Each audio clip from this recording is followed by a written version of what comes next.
ঢাকায় চলচ্চিত্রে ফের আলোচনায় এসেছেন অভিনেত্রী মিষ্টি জান্নাত। এবার শাকিবের সঙ্গে নতুন আলোচনায় চলচ্চিত্রের নায়িকা। সামাজিক যোগাযোগ মাধ্যমে সুপারস্টার শাকিব খানের সঙ্গে একটি ছবি প্রকাশ করে আবারও আলোচনার জন্ম দিয়েছেন এই অভিনেত্রী। নিজের ফেসবুক অ্যাকাউন্টে বুধবার 2 জুলাই সকালে শাকিব খানের সঙ্গে একটি ছবি শেয়ার করেন মিষ্টি জান্নাত। ছবির ক্যাপশনে লেখেন, সেই প্রথমবার, সঙ্গে জুড়ে দিয়েছেন হার্ট ইমোজি। এই সংক্ষিপ্ত বাক্যেই তৈরি হয়েছে রহস্যের জট। অনেকে ধরে নিচ্ছেন এটি কোনো নতুন সম্পর্কের ইঙ্গিত। এর আগে ঠিক 1 মাস আগে গত 2 জন বিমানে শাকিব খানের সঙ্গে তোলা 2টি সেলফি প্রকাশ করেছিলেন মিষ্টি। সেই ছবির ক্যাপশন ছিল লাভ লাভ, যা নিয়ে সোশ্যাল মিডিয়ায় শুরু হয়েছিল তুমুল আলোচনা সমালোচনা। তখন থেকে গুঞ্জন উঠেছিল এই দুই তারকার মধ্যে বিশেষ সম্পর্ক রয়েছে।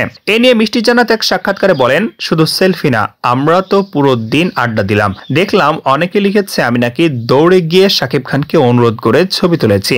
এসব দেখে খুব বিরক্ত হয়েছে। আমি 27 বছরের একজন প্রাপ্তবয়স্ক মানুষ।